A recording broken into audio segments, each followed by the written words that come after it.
Good afternoon. This is Dr. David Wright, and I want to welcome you back to the Fresh Start with Dr. David podcast. And I'm glad that you're back.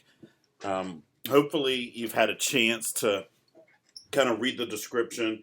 One thing I will tell you just about finding the podcast, depending on which version of iTunes you use or which version of the podcast app on your mobile device you use, you may or may not be able to find the Fresh Start with Dr. David podcast.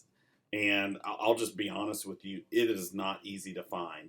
I'm able to find it using my iPhone 10, using the podcast app on my iPhone, but on my desktop computer, which is a Dell, which uses the Microsoft version of iTunes, it doesn't show up.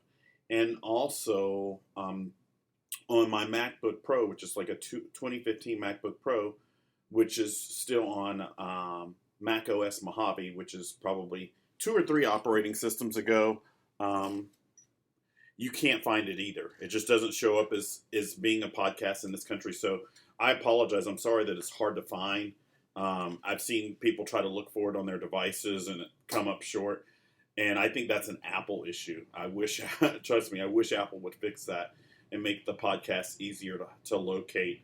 It shouldn't be that hard. You shouldn't have to have the latest version of Mac OS. They change the operating system every year or every other year. So it's really not a new, they call it a new operating system. They add a few improvements and change a couple things, and they bring it out as a brand new operating system. And that's just Apple's marketing and advertising, and that's how they work. Shiny new toys that you need to get. And one of the reasons, I'll just tell you, I've been a Mac user for about over 20 years now. And one thing I've discovered is if you buy, and this is just my experience, I'm not knocking Apple, but if you buy a MacBook Pro, like the 2015 one that I have, it's like it's the top of the line Mac laptop. It's $4,000 to $5,000. And, I want it to last. But one of the things that I've learned about Apple devices, and this is something that I've seen crop up since Steve Jobs has died. I don't think it was like this before he died. I think he kind of kept the reins on this, but it's totally the case now. If you get an Apple device, after you upgrade the operating system 2 or 3 times, it starts slowing down, the battery starts dying, it starts overheating, you start having all these issues.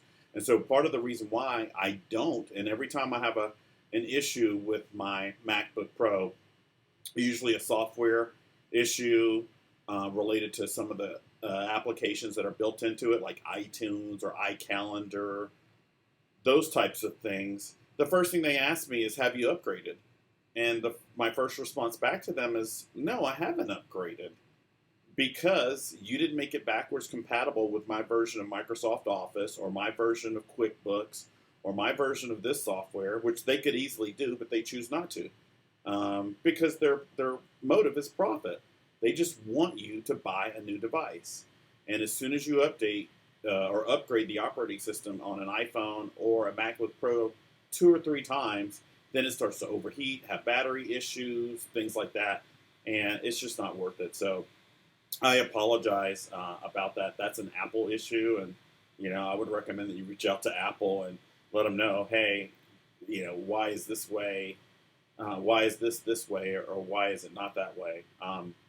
Having said that, I'm hopefully in the future going to have it so that my podcasts are listed on my websites too.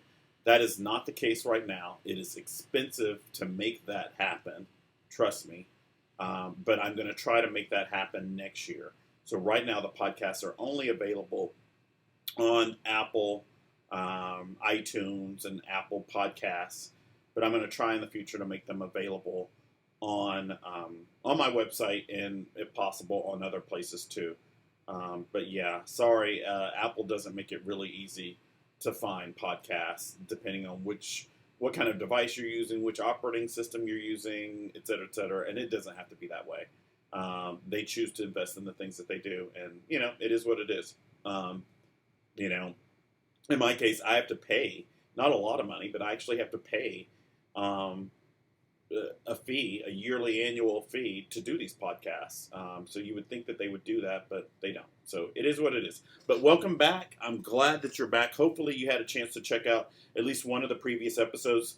I recorded an episode recently, yesterday, on depression and how to take a holistic approach towards depression, what to do in emergency situations. I shared some statistics. I shared some methods. I don't really necessarily go into a lot in terms of the things that I do to help my clients with depression. That's something you need to schedule an appointment for. But I do talk about some of the issues that come up in diagnosing depression, in treating depression, and some of the flaws in our current mental health system in terms of diagnosing depression. And, one of the key ones that I brought up is there are several different things that look just like depression or cause depression, but if you don't get to the root cause, which is these things that I listed, if you treat the depression, it's probably not going to go away. And you're going to go from drug to drug, medication to medication, and they're just going to be flabbergasted. And that's because they haven't looked at the foundation, which is your nutrition or some other medical condition, or your lab results from your complete blood count and these types of things that might give more information. And unfortunately, in our healthcare system, a lot of times providers aren't connected. Someone has a psychiatrist and they see this amount of information, and they have a primary care physician and they see this, and they have a nephrologist and they see this, and they have a cardiologist and they see this, and they have an internist who sees this, and nobody's on the same page, and it shouldn't be that way. And if some of those people were on the same page, then they'd see some things that would let them know to try something different or to consider something different. But like I said, in the introductory podcast and some of the other podcasts, we don't really have a true healthcare system in this country. We have a bunch of interconnected parts that sometimes work cohesively, but oftentimes don't. And that goes back to the controlling interests of healthcare in this country. Insurance companies, pharmaceutical companies, and major healthcare organizations that own hospitals and things like that. And their primary motive in the things that they do, their processes, their activities, their strategies, their plans, is money. And like I said, it goes back to greed. And when you start with greed, what are you going to get? And it goes back to the ingredients. If you're going to make a pie, it's going to taste like the ingredients and the process that went to making it. And if you start off with the wrong ingredients, you're not going to get a great pie. And that's true with healthcare too, and especially with mental health. If you start off with greed and money as your motive instead of medicine, health, and wellness, you're not going to get a good, cohesive set of outcomes in terms of people, patients' experience of healthcare in this country. But anyway, that's enough about that. Hopefully you've had a chance to at least check out one other podcast. There's an introductory podcast. There's the first full podcast is on return on investment. And then the third one that I recorded yesterday is on depression. And then this one today is all about the variables involved in mental health improvement. So I'm going to go through some of those variables, and then I'm going to compare those variables in terms of different approaches, right?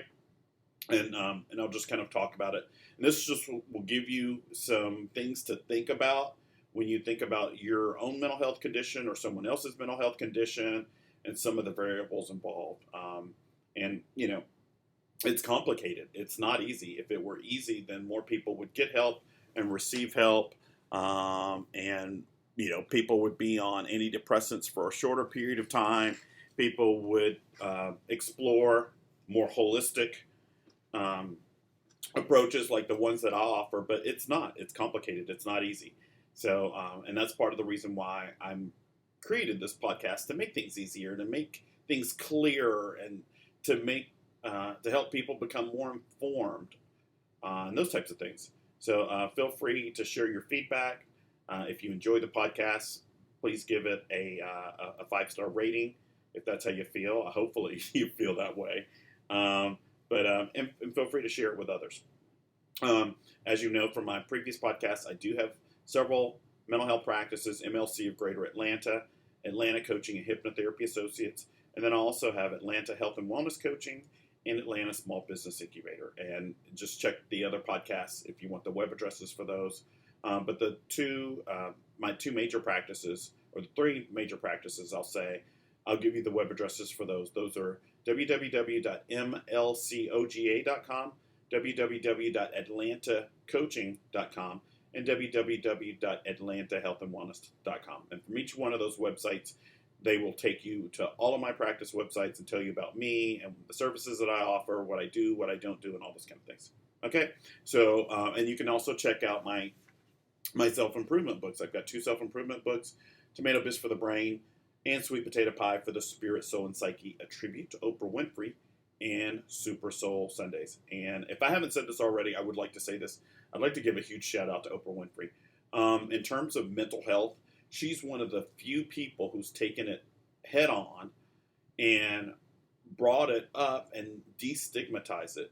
She did that with weight loss and obesity and during the 80s when, remember she had the famous episode where she brought all the fat that she'd lost on the show in a big bag, and it was too heavy for her to lift. And that was just amazing. And I think part of that started to put an end to fat shaming and things like that. I really do.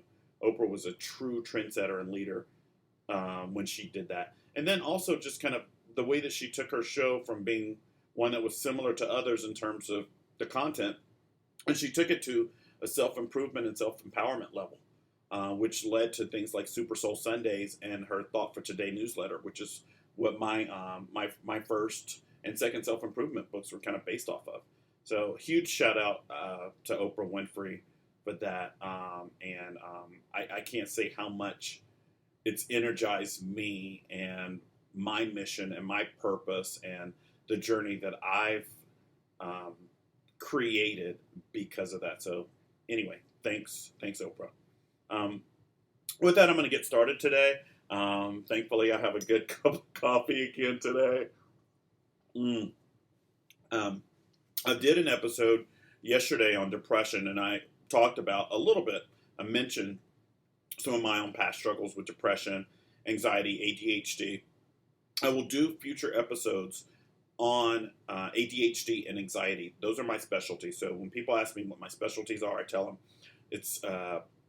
they're multiple, but my specialties are a holistic approach to things like major depressive disorder or depression or depressive symptoms, anxiety and panic-oriented symptoms and PTSD, and then ADHD, right? Or ADD, ADHD, either one, hyperactivity component or without the hyperactivity or impulsivity components. And then other things, which are more in this kind of self-improvement realm, like life direction and life purpose and procrastination and decision making and focus and concentration and attention and what else? Kind of priorities and life stages and life changes and things like that. So those are my specialties. I'm really passionate about the things that I do. One of the things that I love to share about my practice is every single client that I have, I don't take on a huge number of clients. I like a quality approach versus a quantity approach. And that's another difference between my practice and just kind of the average mental health practice. For a lot of practices, it's all about packing in the highest number of patients within a certain schedule, within a day period. And billing insurance and all that kind of stuff. And my practice has just the opposite focus. My practice focuses on quality, not quantity, right? People aren't just a chart number when they come to my office. They're not just a medical record number. It's not like that at all. And when I can, I give people extra time. I do see clients on Saturdays. Sometimes I even will see clients on Sundays. So, and I think that's just a personalized approach. And I think you get better outcomes when you have that approach. And I think if you look at the reviews on my websites, you'll see that people, from what they share, you'll see where they have a different kind of experience in my practice, a richer, fuller, comprehensive, care-based experience. And I think a lot of people truly experience healing and improvement at my practice, right? Or they wouldn't share it. Trust me, they would not. People do not want to share reviews when it comes to mental health and self-improvement. It is like pulling teeth to get a review. And the 80 something to 100 reviews that I have are a small sample size, just because there's so much stigma that's still attached to mental health and wellness and improvement and that kind of thing. But if you go to my website, you will see those. So, like I said, I think when you have to make a choice, always choose quality over quantity. Whether you're talking about food that you eat, the friends that you keep, your own self-improvement, your health, your wellness, your calories, your time, choose quality over quantity. And you will always get better results. So with that, I'm going to get started today. Today, I'm talking about the variables that are involved in mental health improvement. And consequently, some of these variables are the same variables that are also involved in self-improvement. And so some of the same approaches that I use to helping clients with self-improvement, I also use with mental health improvement. Why is that? The reason why that is because they're based off of concepts, right? And they're based off of growing mental muscles. So here's the thing. This is an analogy, and I commonly use analogies. I use whiteboards when I talk about things to clients from a cognitive behavioral standpoint. And analogies and contrasts are a good way to share things with people. But, just take this example here. Two people go to the gym, and they're both entering a contest, a weightlifting contest. And one person,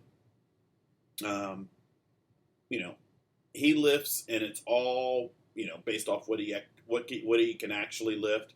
He doesn't take any performance improving products. He doesn't take steroids. He doesn't take this. He doesn't take that. It's all just him.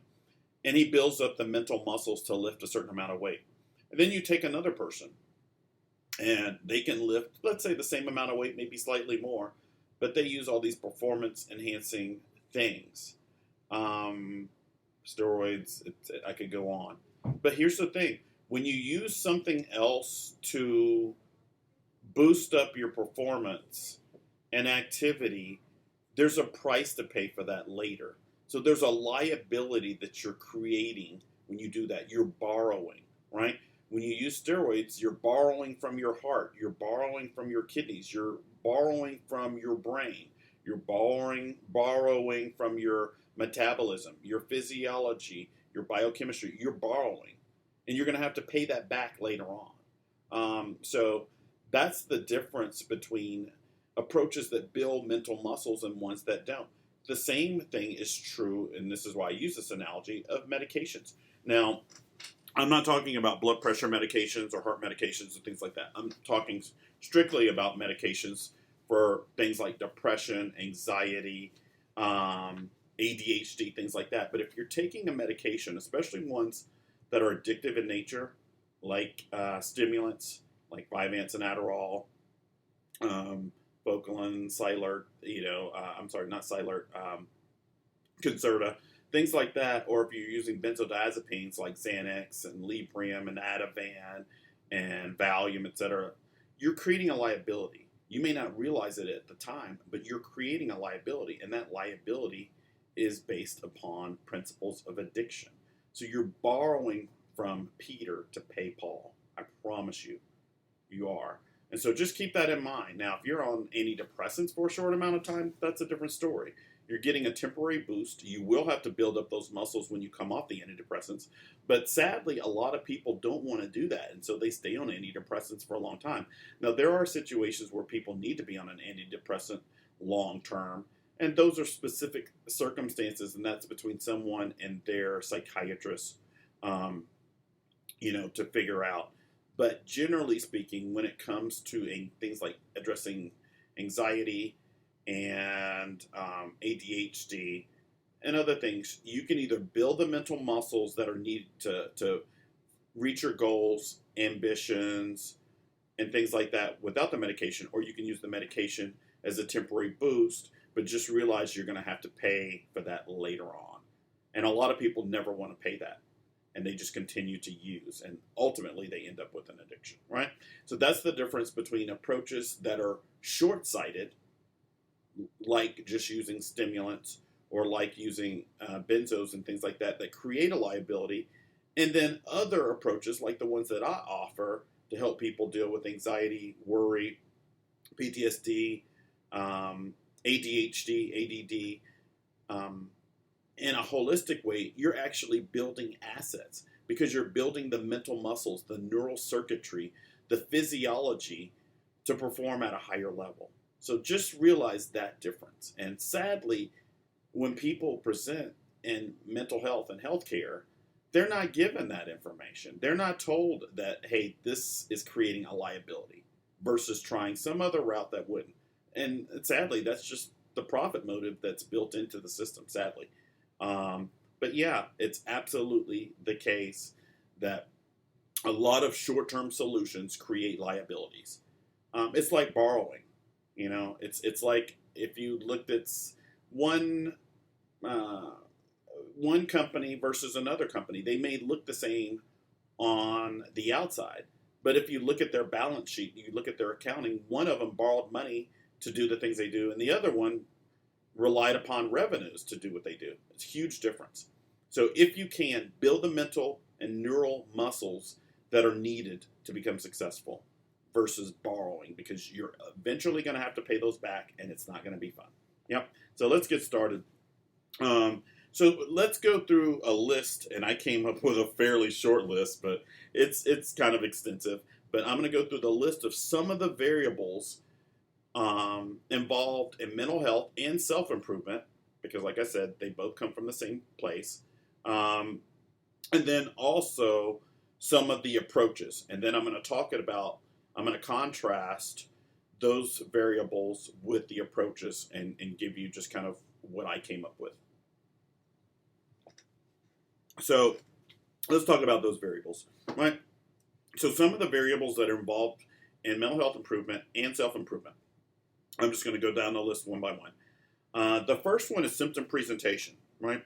Symptom presentation just means what you look like or seem like when you come into the office, right? What do your symptoms look like? Do you seem disheveled when you come in? Do you seem depressed? Do you have a flat affect? Meaning, are you less responsive? What are the symptoms that you come in with, right? Are you agitated? Are you hyperactive? All those types of things, right? So the first variable to consider in mental health improvement and self-improvement is presentation. What do you seem like? How do you act? What do you look like? That's number one. Number two is, have you tried self-help or easy fix methods, right? So if you have a problem, have you tried something? So I'll give you an example. Let's say you have some trouble focusing, or you think you might have ADHD, but you haven't been diagnosed yet. And, you go on Amazon and you see this stuff called Focus Factor. And it says, for ADHD symptoms, focus, concentration, attention, memory, et cetera, et cetera. So have you tried that or not, right? So that's the next thing. Have you tried self-help or other easy fix methods, right? Things that are easily available to you, in a bookstore, over the counter, at Walgreens, CVS, or Rite Aid, or on Amazon, or some other place, right? Or a local self-help group, or a local group. Number three, were the self-help and fix methods that you use successful? So if those things were successful, then you might not have a need for anything else. And you go, you know what? Hey, I overcame that problem. I just needed a little bit of help and direction, and I moved forward. The next one, were those self-help and fix methods unsuccessful? So if they weren't successful, then you've got to move on to a different strategy, right? Or you should, or some people might just choose to just live with the situation, or some other type of decision they may come up with, like giving up, right? An example of that would be, I started college and I couldn't focus, I couldn't concentrate. I tried some, Focus Factor or this or that or whatever it was, Didn't work, so the next semester my grades were worse too, so I drop out of school and I'll just go to work, right? That would be an example of that. The next variable, number 5, acceptance of bothersome symptoms. So do you choose to just deal with those symptoms? Do you accept them or do you not accept them, right? The next variable, have you explored or inquired about professional help? So is it something that you think that you can just fix on your own, or is it something that you figure out that you may need professional help with? And I see that all the time with a lot of people just want to fix things on their own. And I get that experience all the time with my other practice too, Atlanta Small Business Incubator. A lot of people start a small business. They don't have a business plan. They don't have a business strategy. They don't have a business concept. They don't have any of the things that you need as a foundation to start a business. And they decide to start a business or looking for information. They contact me and, they'll say, I'm looking for funding to start my business. Well, that's not a plan. And I try to explain to people that, hey, if you come to me, I'll show you, we'll create a business plan for you. We'll create a foundation, and then we'll go from there. And that would save them thousands of dollars and a lot of time and heartache. But people don't want to do that. They want to just start a business with no plan, no concepts, no anything. And then they want, I guess they watch Shark Tank and things like that, and they just think they can come up with an idea, even though their business has never started. They value it at $5 million just based on an idea that 2 million other people have. And they think that people are just going to, angel investors and things like that are just going to give them money. And it's just, a lot of people have illusions about that. So a lot of people don't want help. They think they can do it on their own, even though they don't have any experience in terms of doing it, whether it's starting a small business or their own mental health or self-improvement. The next thing, once you've decided to explore, inquire about professional help, were you able to find it? There are a lot of people providing a lot of services. It's confusing. So I get a lot of times people will shop me. It happens all the time. This used to not be the case, but now that there's BetterHelp and BetterHelp.com and all these online things, which I don't think are good in general. I don't think you're forming a true connection with someone if everything's virtual. You don't get the same sense about somebody in a virtual session that you do from them presenting in person. It's just not the same thing. It's like the difference between a mother tucking in a kid for bedtime at night and a robot. Most people would prefer a mother, not a robot. That's kind of common sense. But we have this system where we have all these cheap kind of ways, and they're band-aids, but they're not true solutions. So the next variable was, were you able to find help, right? After that, after you've found some options, did you accept any of them? So a lot of times people will, they'll fill out an appointment form at my request at my practice, and they'll do that at 5, 6 other practices. And they'll just kind of see what kind of feedback that they get, right? Which is not necessarily a bad approach. The way that I kind of look at it is, hey, they're trying to find the best option. They're trying to work within their budget. I get it. At the same time, when I realize people are shopping me, I'm also going to limit the amount of time I invest too, because I only have so many, I only have so much time each day. I work 6-7 days a week, and I do everything for my practices virtually myself. So I only have so much time to give too. So especially if I know somebody's looking at 5 other places, I'm not upset about it. But at the same time, they're only going to get so much of my time. And I'm the same way about a free initial consultation. Anybody can have a free initial consultation at my office. That's over the phone or via email, but usually over the phone. And you can tell me about what's going on, and I can tell you about what I do and what I don't do and what I think. You get about 15 minutes. But some people will try to turn that into a session. And I'm like, no, we're not doing that. I don't work for free. I can't afford to work for free. I have too many student loans to do that. And I've worked, too hard to just give away my services. Now, maybe one day I'll be in a position where I can just give away my services. But trust me, I'm not there yet. I'm middle class and struggling just like everybody else. But people will often do that. And I remember the first time I had someone to do that in my office. This is when I did free initial consultations in person, which I don't do anymore. You can have a free initial consultation session for about 15, maybe 20 minutes over the phone, but not in person. But, this lady literally came in and she tried to turn a free initial consultation session into a therapy session with her kids there. And I'm sitting there with my mouth to the floor going, what's happening here? And after that, I said, no more in-person initial consultation sessions for free. Nope. So after that, let's go to the next thing. So after you decided to accept professional help, what was it? That's the next thing. So the next variable, was it counseling and psychotherapy or a therapeutic approach, a counseling approach, right? Or next on the list, was it a medication management approach? Those are two different approaches. And a lot of times, people want a quick fix today for a number of reasons. And I totally get it. I totally get why.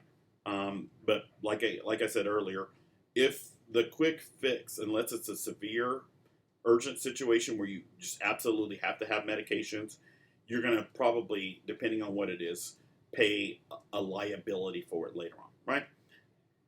The next variable, number 11, the professional help that you sought, was it effective in one or more dimensions, right? So after you showed up and started getting sessions from a counselor, therapist, or a life coach, or a holistic practice like mine, or a psychiatrist for medication management, was it effective, right? That's the next variable. The next variable after that, variable number 12, is were your symptoms, the symptoms or complaints that you have, were they stabilized by that approach, right? And it may be true that they were. Maybe some of them were, some of them weren't.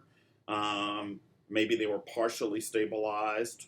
Maybe they were stabilized initially after a few visits, but then they came back. So that's the next variable. Variable number 13. Did you get mild functional improvement from that approach, right? Variable number 14. Did you get major functional improvement, right? Mild versus major improvement. And everyone has a sense of that. What level of improvement you got from something. Was it a huge improvement or was it just slight, right? Number 15. Did that improvement help you reach your full potential? Did it help you thrive, right? And I'm going to go into that one in much greater detail later on. Number 16. After you experience that, will you have a future need to re-seek help and assistance, right? So was that something that was done and overcome, or is it something that's likely to recur again, right? Number 17.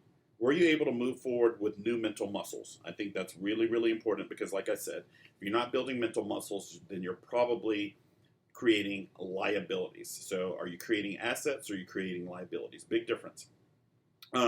Number 18. Will you be dependent on pills or therapy going forward, right? Number 19. Will you be independent of pills or therapy going forward? And I'll just kind of interject here. One of the missing components that people don't realize about going to doing traditional talk therapy, going to a social worker, a counselor, or a psychologist and doing traditional talk therapy. When people do that, and they usually use their insurance to do it, so that's, even though they're paying for their insurance, their co-pays are probably relatively low. The thing about that is there's a huge, and I hate to say this, but it's absolutely true, there's a huge incentive not to fix your problem immediately. Because if somebody solves your problem quickly, they're not going to make a lot of money off you. I'm just going to be real about it. If they come for 6 visits, and that's it, then you multiply 6 visits times whatever they charge, and that's what they made. And if they have the ability to help you fix your problem, they may not even have that ability. But there are other circumstances, and I'll just kind of give you the most obvious one, where people go to a therapist or counselor or psychologist, and all they do is talk about their problems, don't really come up with any solutions, and they've been doing that for 8 to 10 years, or even 20 years. And they look around, and they're like, you know what? and they're honest. They get out of a state of denial and they go, you know what? I'm at the same point I was when I started coming here 5, 6, 7, 8 years, 10 years ago, right? And, the first thing that I tell clients who come to me like that is that there's really no incentive. People make more money if they have you coming longer and don't fix your problems. Now, that's sad that that's how our incentive system works, but it's absolutely true. People who can't fix your problem actually make more money off of you as a client or as a patient than people who do. And then even if they do, are they doing the most, or are you just another chart number and another, just kind of revenue producer? And I don't think it should be that way. But it often is the case that people go to a therapist for, 2, 3, 4, 5, 6, 7, 10 years, and at the exact same point.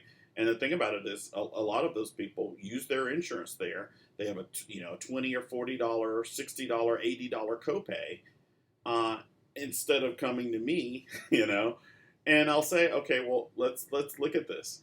You paid a $40. Let's just take $40. You made a $40 copay. You went twice a month, right? It's $80 a month times 12 months. That's $960. And you went to that person for 10 years. That's about $10,000. And you're at about the same place that you started. So you spent $10,000 out of pocket expense, and you're at the same exact place. All you did was temporarily feel better about your problems for about 20 or 30 minutes and then went about your life without being forced to go outside your comfort zones to build mental muscles or anything else. On top of that, the reality is you're out of a lot more money than that, because in addition to the $10,000 you paid in copays, you also paid probably $400 or $500 a month for insurance, probably $250 a pay period, right? So, and that probably paid for other stuff too, but it probably contributed at least partially to your mental health care. So if you take the $10,000 you paid out of pocket for 10 years, and then you add in another, I don't know, $200 a month, which is $2,000, about $2,500 a year times 10 years, that's another 25. So you have really paid 30, 40 grand for something that didn't help you. Sadly, that's how our system works. I hate to say it, but it's absolutely true. Yeah. So the thing about it is, don't just go through the motions. And if somebody's not pushing you to improve, you should find somebody else. They're not pushing you, and you're just a chart number, and you're just a revenue stream. Yep. Let's go to the next item.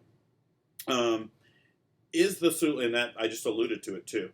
Number 20, is the solution a temporary solution or a permanent solution, right? Did the therapy or the treatment work, right? The next variable, number 21, is the therapeutic approach that you used or received, is it likely to have led to higher income, right? Number 22, is it likely to have led to better job opportunities? 23, is that approach or intervention likely to have led to an earlier retirement? Number 24, is that approach likely to have led to stronger relationships with other people? And number 25, is that solution or approach likely to have led to abundance, wealth, and empowerment, right? So I just went down the list of variables for mental health improvement. Yep. I'll go down those one more time. I know it's a long list, but I'm going to go through them. Number 1, symptom presentation. Number 2, trying self-help or easy fix methods. Number 3, self-help and fix methods were successful. Number 4, self-help and fix methods were unsuccessful. Number 5, acceptance of bothersome symptoms. Number 6, exploration or inquiry about professional help. Number 7, finding professional help. Number 8, acceptance of professional help. 9, was that help in the form of counseling, psychotherapy, or therapy? Number 10, was that help in the form of medication management or pills? Number 11, was the professional help effective in some way? Number 12, were your symptoms stabilized? 13, did you get mild functional improvement? 14, did you get major functional improvement? 15, did you get full improvement and reach your full potential and thrive?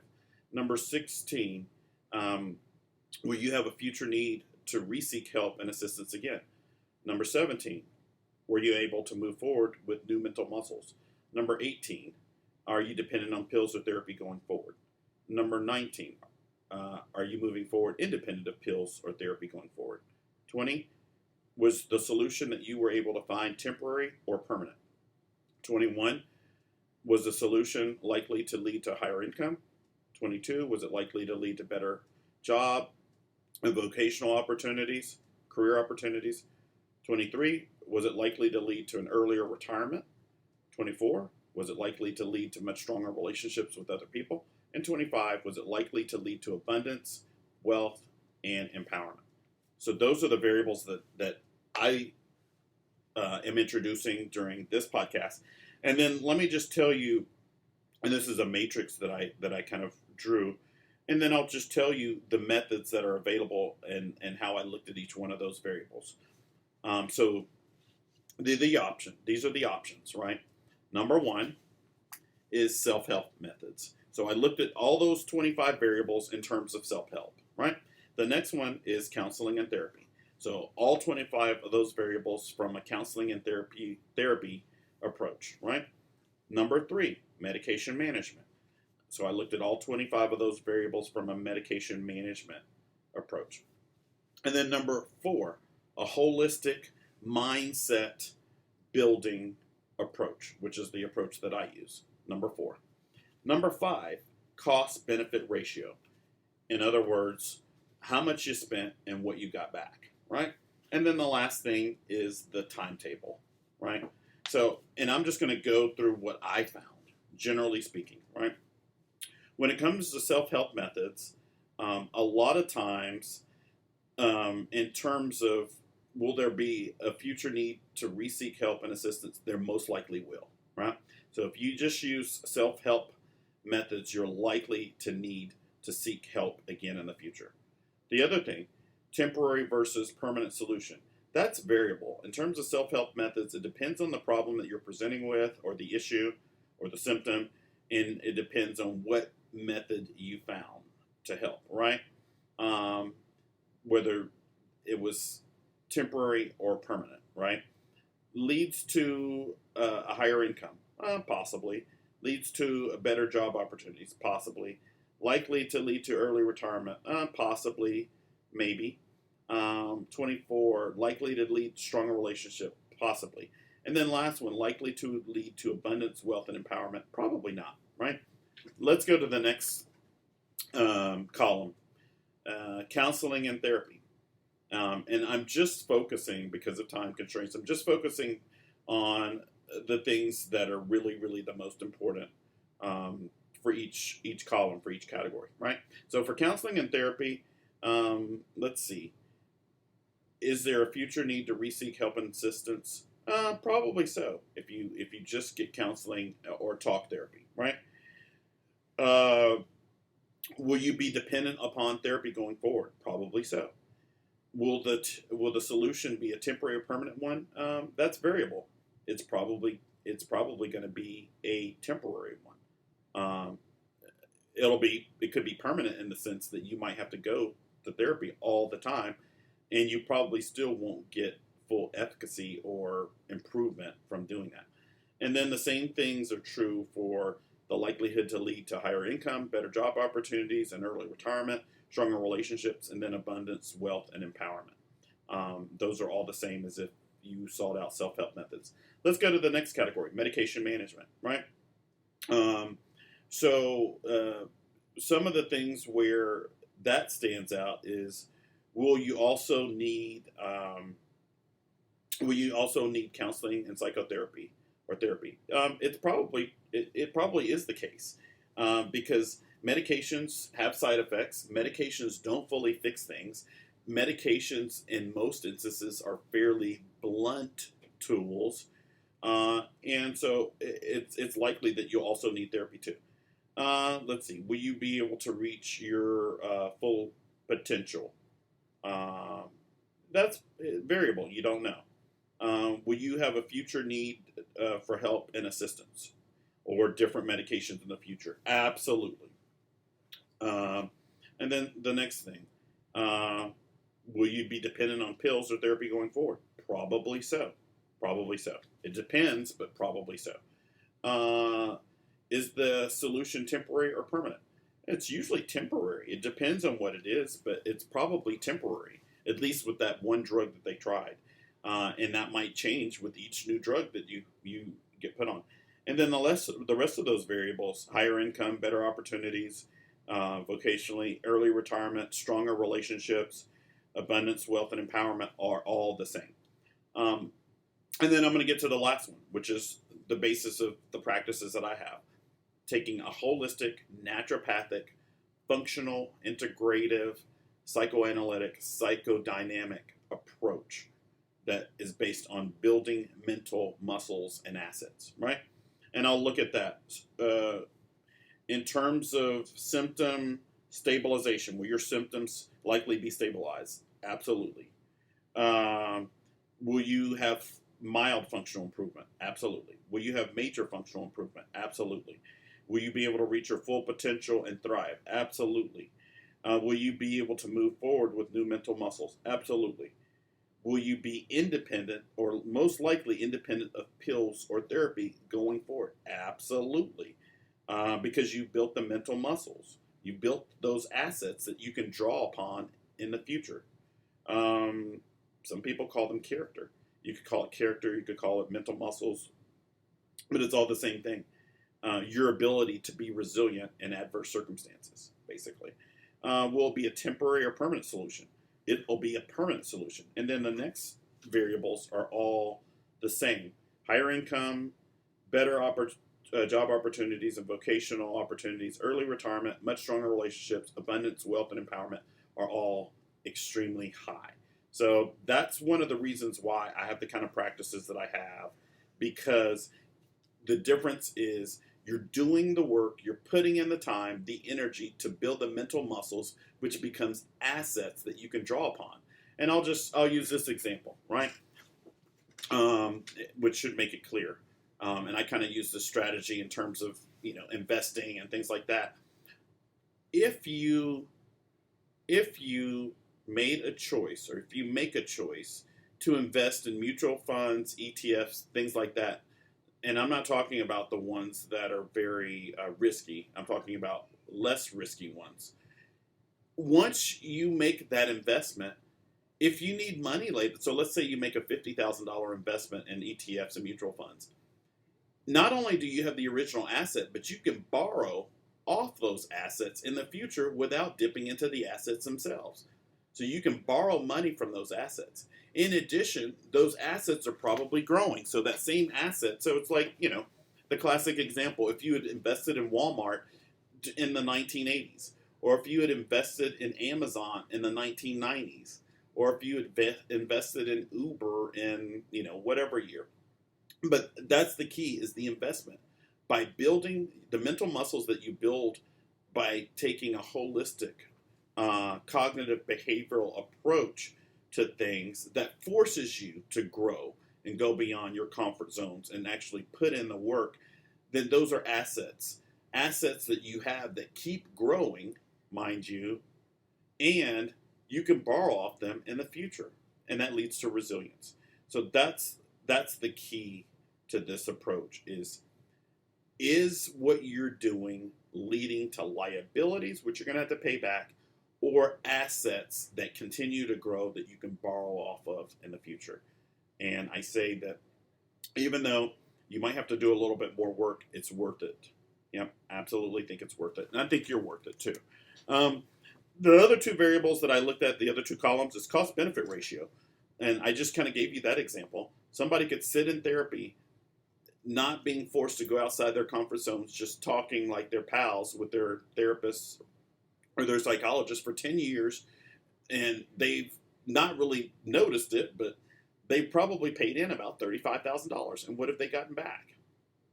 Nothing. They're at the same place a lot of times. Now, that's not always the case. That's a generalization, but I've met tons of people who actually have said that.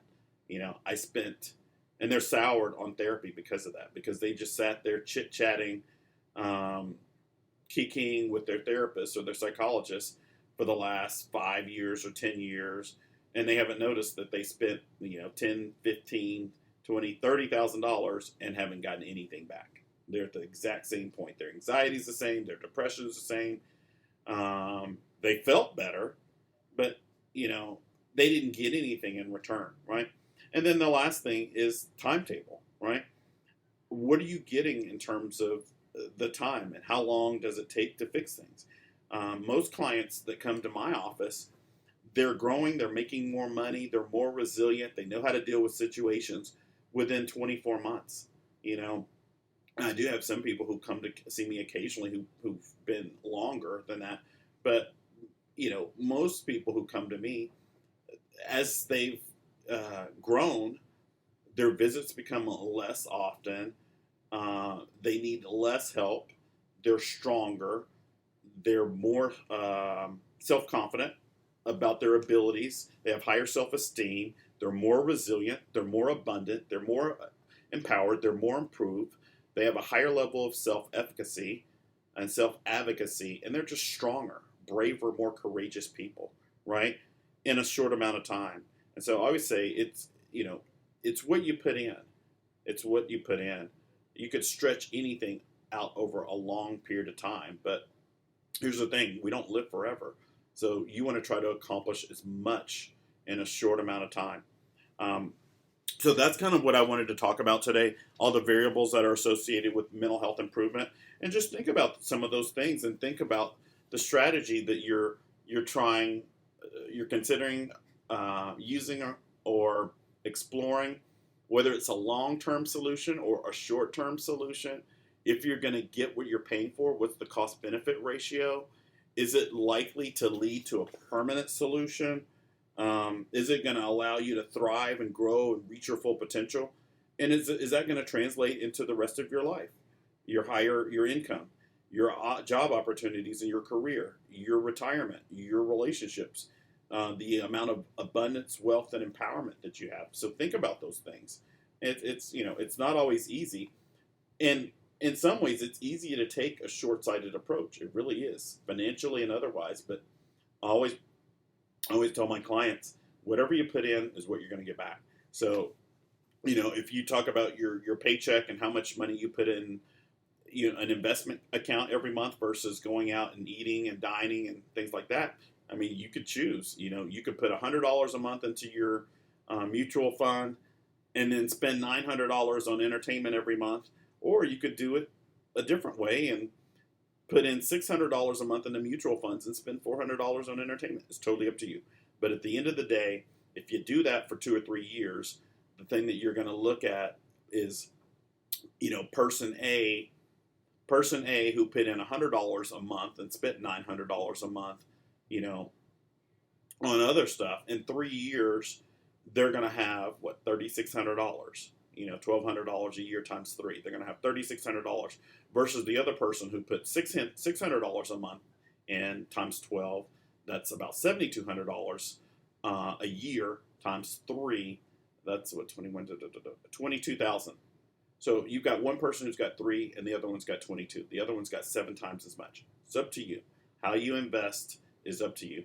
And if you want to explore more about this approach, then check out episode 2, which was all about return on investment. And that episode is all about looking at what you're putting in versus what you're getting out, and making better, more informed, smarter, more strategic decisions based on the amount of return that you're going to get in the long term. And with that, I'm going to wrap things up. Thanks so much for spending 55 minutes with me, and I will see you on the next episode. Take care. Bye-bye.